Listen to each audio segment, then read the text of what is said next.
Here's a problem. A right circular cylindrical tank with radius 6 feet and height 9 feet that was initially full of water is being drained at the rate of 2 square root of h cubic feet per minute.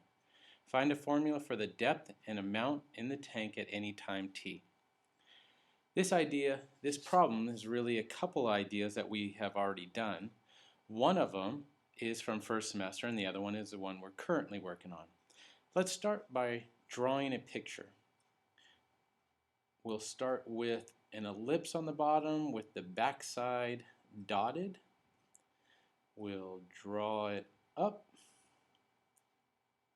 and the top we will make another ellipse with it all solid. The reason why we have it dotted is because we can't see through the material. And then we'll draw the water level, and then we can shade some. Draw a little spigot coming down, and the water is draining out. What are we told? We're told that the radius of this is 6 feet. So there's 6 feet. We're told that the original height is 9 feet.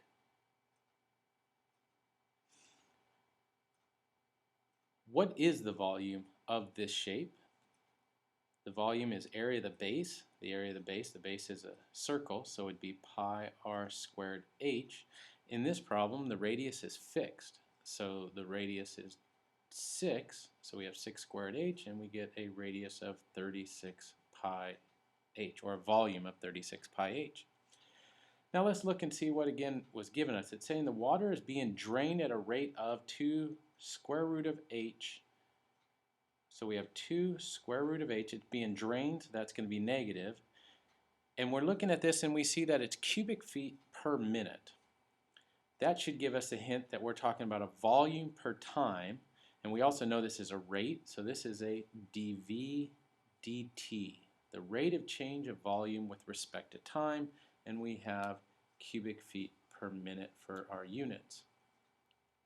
Now, what should be going through your head now is saying, can I relate these equations? How are they connected at all?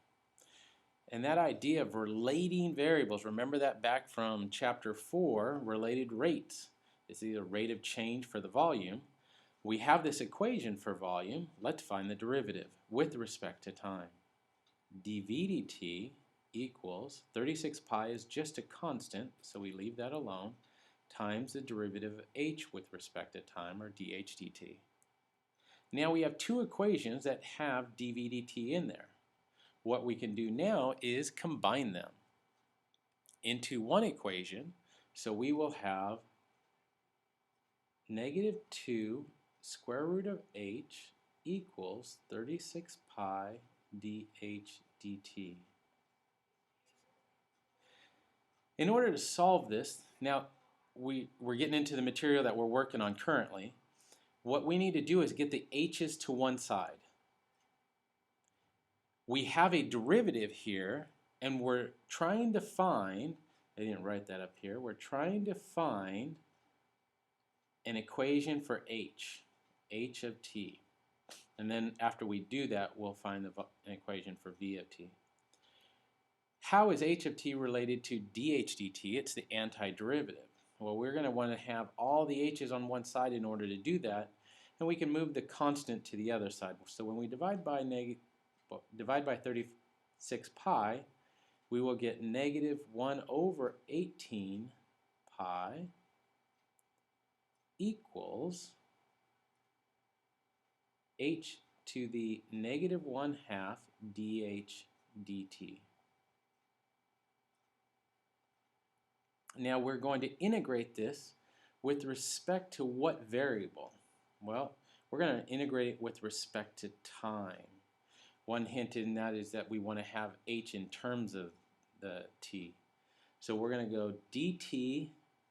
Now later on we'll learn a different way to go about setting up this integral, but for right now this is fine. We're going to integrate both sides with respect to dt, but if you notice on the right side the dt's go away and we're left with h to the negative 1/2 dh, which is a lot better form. Now we can find the antiderivative of h to the negative 1/2 dh. It would be h to the 1/2, because we have to say the derivative of what gives us h to the negative 1/2. Well, that's going to be h to the 1/2. The 1/2 comes down, but there is no 1/2 there, so I have to counteract that with a constant. So I need to counteract a 1/2 with a 2. The antiderivative of negative 1 over 18 pi, that's just a constant. So if you were asked what is the antiderivative of 5 dt, you would just say 5t. Similarly, we will say 1 over 18 pi t, and then we need a constant of integration. At this point, we need to find the constant. What do we need in order to find that constant? We need a point, or an initial condition. And we're told that initially the height was 9 feet. So h of 0 at time 0, the height was 9. So we can plug that in and we'll have 0 plus c equals 2 times 9 to the 1/2. So we get c equals 6. Once we have c equals 6, we now have negative 1 over 18 pi t plus 6 equals 2h to the 1/2, and we're almost done. At this point we just need to solve, so we'll divide everything by the 2. We'll get negative 1 over 36 pi t plus 3 equals h to the 1/2. And now to get rid of that exponent of 1/2, we're going to square both sides. So we get h equals negative 1 over 36 pi t. Let's make sure that's written correctly, so I'll extend my fraction, plus 3 quantity squared. And now we have done it. We found h in terms of t. One last step, it said also find the amount in the tank, the volume. So the volume is 36 pi times h, and h is negative 1 over 36 pi t plus 3. Quantity squared. Now it's possible to factor out a 36 pi here, and so we could reduce it with there, but we really don't have to. This would be sufficient for what we need. And that is how you do it.